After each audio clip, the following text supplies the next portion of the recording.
For this episode, we're getting into the month of December, and as you may know, that means Christmas decorations and preparations and all that good stuff. I decided to do some nail art inspired by the holiday season using these cute nail decals that my mom and I stumbled upon at the dollar store of all places. This is what we're starting off with. I've already done a basic manicure and gotten the base coat out of the way. As you can see, I have a few shorter nails on the right hand since they broke in the week or so leading up to this, thanks to using my right hand a lot for work and day-to-day tasks. We're gonna work with it. I'm starting off with this solid red, which I'm using to paint French tips on most of the nails. Because my right middle and thumb are a little too short for a good looking French that matches the others and still leaves room for the rest of the design I have planned, I've painted those entirely.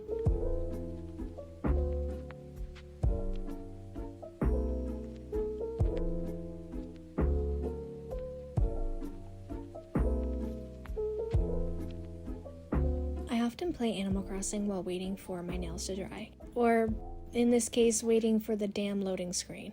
I'm pretty sure my nails were probably dry by the time it finally loaded up after about 3 minutes or so, but I like to typically let any polish dry for at least 10 minutes so I can be sure that they're good to go. I'd rather my nails take longer to get done than have them get ruined 10 minutes after I finish them because the layers weren't actually fully dry.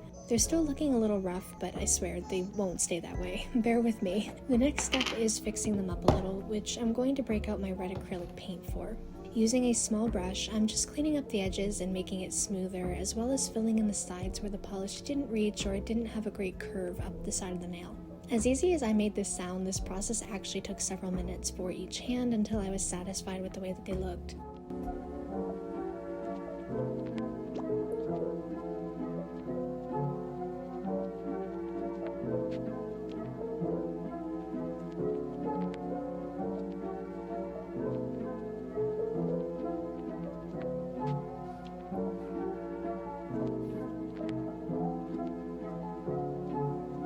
I do not miss the frustration of doing my right hand, that's for sure. I know, it still doesn't look like much, but we're getting there. The final step to finishing the polish side of things is painting on some glitter. This looks pretty, but it's also going to cover up the acrylic paint and smooth everything out and make it all look cohesive. Since there's quite a mess of polish on my skin around my nails, I'm going in with Q-tips, dipped in polish remover to clean up around the edges. This is what actually makes or breaks self-painted nails. It doesn't matter how cute the design is or how well you did with the French tips. If you leave polish around your nails or on your cuticles, it'll look messy and amateurish. I often do this before the top coat stage. When it came to the French tip nails, I also used it to clean up that curve and make sure that it was smooth, and then went back in to touch up with the red sparkle polish. Now we're getting into the final stage, adding the decals. Excuse me while I professionally extract them without wrecking my nails.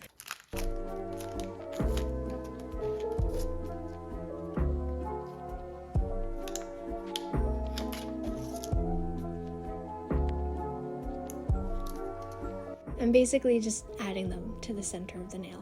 I've almost always done my nail art by hand, and my favorite time of year was Christmas, where I used to get pretty creative and would often do about 2 designs per week starting December 1st until a few days before Christmas. I don't do that anymore and haven't for a few years now, but I was so excited to get that back just a little bit this year, though without the hand-painted part, as I just didn't have the time or the energy with all the holiday gift making and painting I was doing at the time. Maybe next year.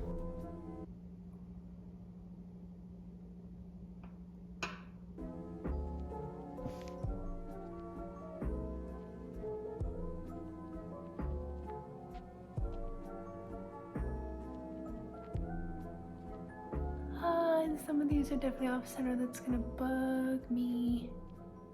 I should have done them the way I normally would. Looking at them like this, and I could have had them center. It's okay, it's okay, it doesn't matter. It doesn't even matter. These aren't even gonna last. They'll last a few weeks at best.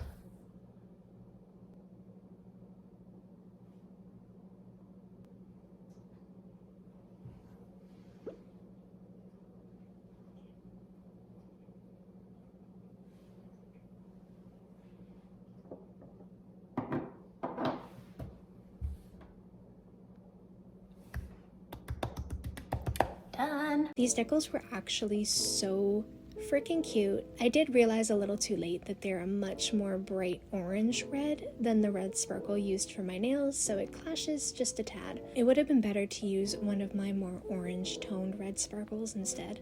I was also a little disappointed that some of the cuter designs on the packaging weren't actually on the sheet. The result was still really cute and I was happy with them. They actually sort of remind me of this ornament that my grandmother made. They held up for a few weeks before breaking down, but when it came to removing the decals, that was fairly easy to wipe off with remover, so it's a great option for those who want cute designs but don't have the skill to draw them on by hand. I'm going to keep an eye out for other designs this brand may have at the dollar store moving forward, for times when I don't feel up to hand-painted nail art. Leading up to my brother and sister-in-law's baby shower back in June, I got an idea for a little comic I wanted to make for my future nephew as a gift, inspired by a bag that I used for his present at the baby shower. This bag featured this cute little elephant and his bunny friend in a rocket with like 3D balloons on it and stars all around. I bought him a moonlight, which paired really well with the bag, and a book. I didn't get a chance to do the comic before the baby shower, so I set the idea aside for Christmas instead. I started off by sketching out some ideas. Between the time I got the idea and now, I'd already thought up the basic plot and envisioned a lot of how it would look, but I wanted to put these ideas down on paper and make sure I liked them enough and also get the hang of drawing the main characters. I then got to sketching out the mini rough versions of the pages, figuring out the layouts of the panels as well as the written story aspects like the narration and the speech bubble scripts. I spent about 2 or 3 days creating the large rough copy. I started out with 5 pages originally in the mini version, but was able to cut it down to 4 in this larger set. I originally envisioned this as being a set of 3 or 4 frames hung on the wall as more of an art piece rather than an actual book. The story follows an elephant named Peanut who loves the moon and dreams of going there someday. He finds out he can get there if he builds a rocket and powers it with stars, which he has to find and collect. He runs into trouble trying to do it by himself and realizes that he can't do it alone. He needs his friends to help him gather what he needs to get there, and together they can make his dream come true. It's not much, I guess, but I thought the story was cute enough and had a moral to boot, so as he ages, maybe he'll find new ways he connects and relates to that story as he goes through life. I planned to paint it with acrylic paints, but after taking a bit of a break from working on it, I realized that may not be the best way to do it. It took me like 4 hours to paint half of one page, and I was running out of time to get it done before I'd be visiting and giving it to them, so I changed course and gave it color using pencil crayons instead. No dry time, no mixing colors, much faster. I also originally planned to stick to a gray, pink, blue, and purple color palette with only the stars being yellow, just like the bag it was inspired by, but I ended up using a lot more colors than that as I sort of forgot about the color palette idea until it was way too late to fix it. I also considered making it black and white like a manga, but ultimately chose to keep it colorful and baby-like, even if the black and white would have looked super cool. Maybe I'll make him another comic when he's older that's black and white. We'll see.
The coloring process took a few days, one of which was spent on the couch for 8 hours working on this to get it done in time.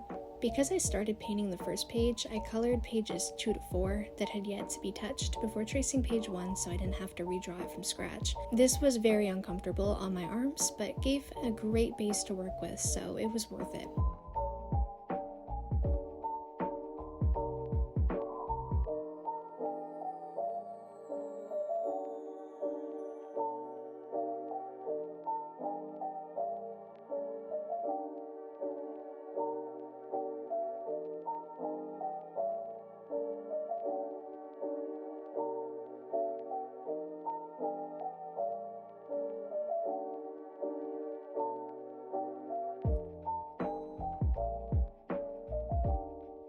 It didn't turn out exactly how I envisioned it, but honestly, whatever does.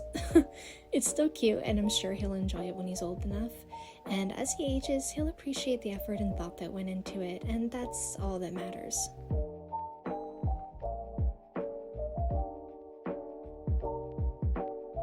Once they were complete, I numbered the pages and collected them into protectors to make sure that they wouldn't get ruined and placed them in an envelope. By the time I completed the project, I realized they may want to do something different with the pages, so this way they could do whatever they wanted. Frame them, put them in a binder or a scrapbook.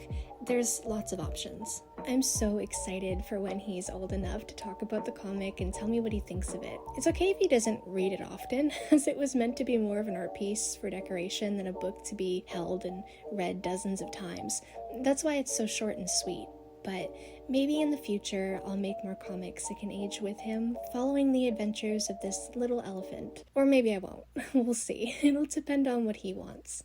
Hey there. For this week's activity, I decided to do a photo challenge. So for those of you who don't know what I mean when I say photo challenge, I'm talking about those photo challenges where there's like a prompt list of different subjects that you would take a picture of, and you take pictures of them. Typically with photo challenges, it's a 1 photo a day sort of thing, and you take a photo a day of whatever that day's prompt is for like 30 days or something. Usually they're monthly challenges. I figured that since this is a weekly activity challenge, I wouldn't do something that extensive that would take like a month to do. I know I've done a lot of activities that took me potentially sometimes even months to fully do, but this didn't have to be one of them. I could have done this several different ways. I could have done it where I did it 1 a day for a week. I could have done a list of like 30 of them throughout the week. I could have done all of them in 1 day. I also considered doing a scavenger hunt type of thing where I take photos of the items that I'm scavenging in order to make the video a little bit more interesting. What I've decided to do is to take 25 photos over the course of the week leading up to Christmas. Christmas is on Sunday this year, so I thought that that would be a really great way of doing this. Rather than copying a specific prompt list, because there were a lot of them that had prompts I didn't like, I used those as inspiration to craft my own prompt list for this week. I wasn't sure how to film this one, to be honest with you. I thought it would be boring to watch footage of me taking pictures of things, but like a straight slideshow of just the photos I took would also be really boring. So I'm gonna try to get creative in terms of how I film this and display it in this video, and I hope it's somewhat visually interesting. I took so many good pictures that I was having a hard time choosing just one for each day, so I'll show the pictures in order from 1 to 25 here, and a few gems I really liked that didn't make the cut will be included at the end. Although many of the photos looked fine on their own, I rediscovered how much I love playing around with analog and vintage style filters and effects while doing this challenge, so I've edited all of these to have a Polaroid look to them. It really elevated some of the already great pictures even more, and for others that didn't seem like much before looked so much nicer after. It really gave them that extra thing they needed to feel warm and nostalgic, which was the vibe I was going for with this challenge.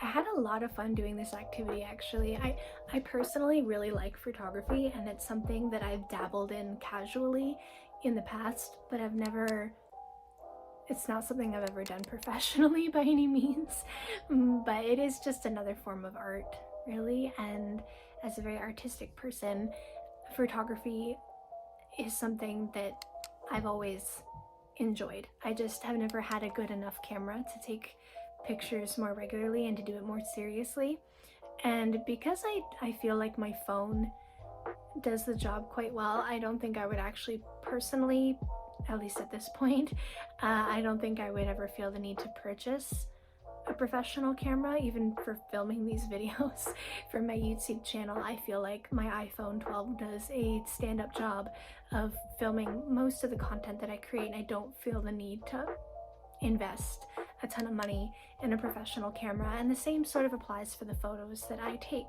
whether it's reference images for future paintings or whether it's personal photos that I take for my own, my friends and family and things like that, things I create, things that I do, things that I love. I feel like my phone just kind of does the job just fine, and the fact that it's quite literally always with me is a huge benefit. I don't have to worry about carrying it around. This was such a fun activity to do this week, and to just kind of like take time just to take photos of things and really like visually appreciate the things around me. There are things that I was taking pictures of that I normally wouldn't think to take creative, nice photos of, like the presents under my Christmas tree, the wrapping gift process. Even our tree topper is something that I don't really think to take pictures of or to really acknowledge in comparison to the rest of the tree every year. Scarves, the mail, sweaters, or a winter outfit. So it kind of gave me a chance to really look at the things around me and get creative with them and try to take pictures of them in a way that's visually interesting and not just like straight basic photos of them, because then that's no fun. I wanted to make it creative and fun and try to get some really interesting shots. I think this is also great for artists as well. If you're someone that is an artist, or whether professionally or as a hobby, this can be a really great way to get some nice reference images. I do like painting the occasional still life from time to time, and I think painting images of everyday things in everyday life is a huge part of what I do as an artist, but also what people connect with and enjoy. I've been finding lately over the last couple of months that painting everyday scenes that are more general and not specific to anybody, but are something that so many people can connect with and relate to, has been a really successful thing for me. People have been connecting with my art more and engaging with it more on things like social media. So I've been keeping that in mind when it comes to painting, because some of these photos, like some of them I didn't like as much as others, but some of them I really genuinely loved. They gave me that that vibe. I don't know how to describe it. It's like a tingly like sensation in my brain, kind of. Like when I see something that I know I can make use of in a creative way, it's like this energy that I get. I can't really describe it in words. But it's a very exciting feeling, and I definitely felt that way about several of the photos that I took this week. With Christmas being at the end of the week, it just kind of feels like it's gonna be too late to paint Christmas things. Like everybody is done with Christmas before it even happens, let alone after Christmas. It's like once Boxing Day hits, nobody even wants to acknowledge the Christmas season anymore. I think that's totally understandable. I know I am Christmased out by the time Christmas hits personally, so I won't make use of the images immediately, but probably next year I might do like an art challenge for myself or something where I paint a photo a day, or paint 25 of them just leading up till Christmas. I might do something like that. If you're not a particularly artistic person, or you don't plan on using these for anything artistic, this can still be a really fun way to just kind of spend the day and just get creative and enjoy the little things around you and really just to appreciate them. I think that this is something that anybody can do, and the great thing about it is that, like, if you don't like any of the photos, or if you spend a couple hours just taking pictures of things for fun, just to fill some time, you can delete them after. Like, you don't have to keep them. So it's something that can occupy you while you're waiting, or while you're bored, or whatever the case may be. Something you could do with your kids, even if you have kids. Like, it's something that can be such a fun and simple thing to do, but it doesn't have to take any space up in your life, like physically or digitally. And you can do them like with different themes. You could do a different theme like once a month or something. You could do like a different type of challenge. You could change the challenge up every time you do it, especially if you're someone who's trying to improve with your photography, if you're someone that is trying to build up your social media presence, and taking nice photos that are aesthetically pleasing is like kind of what you want to do with your social media. This can be a really great way to get up an inventory of nice pictures to post. So that's it for this week's activity. I'm hoping that I succeeded in at least making this somewhat entertaining to watch. When it came to a lot of the activities for this project, there were so many that when I added them to the list with season 1, I really didn't think about the practicality of it and how difficult some of these things would be to film in a way that makes them interesting to watch. I recognize that's sort of an issue with the series to some degree. Some activities are more interesting to watch than others, and some were a lot more fun for me to do than it is for someone else to watch them. Some of the activities are just boring by nature, and there's really not much I can do about that. So I had to get a little bit creative in terms of filming this one, and I hope that that turns out well and that this was somewhat entertaining to watch. So that's it for this week's activity. Hope you enjoyed it, and I will see you next week. For the final week of the year, I needed something a little more laid back and calm, as I wasn't feeling too well mentally or emotionally during this time. Playing Animal Crossing New Horizons was on the list, and it's one of the few things I felt like doing, so here we are. My first Animal Crossing game was Wild World, which I got in 2007 and quickly became addicted to. I also got my 2 brothers, my 2 cousins, and at least half a dozen of my friends and classmates playing it too. You're welcome, Nintendo. I've owned and thoroughly enjoyed every game in this series since. As much as I love New Horizons and all the customization this game brought, I found it boring and it didn't hold my interest much for more than a year, which is weird because all the others had me in a chokehold for like 2 to 3 years minimum before my interest started waning. When Shorty died, I spent the first week after she passed doing nothing but playing New Horizons. I bought the DLC and spent day after day just decorating homes and such. It gave me something to put my mind towards aside from my grief. I did continue to play it every morning even after I started getting back into living life outside of the world of Animal Crossing, but at some point in January I stopped playing and then rarely picked it up again until the fall, when I decided to make a little shrine area dedicated to Nugbug, and it's become one of my favorite little areas since. I also added an outdoor onsen sort of area too. I tend to return to Animal Crossing during low times. I think it's because it's just such a laid-back and comforting game series and gives a bit of a distraction as well as an escape. I guess it's my comfort game, so to speak, and I really needed that this week.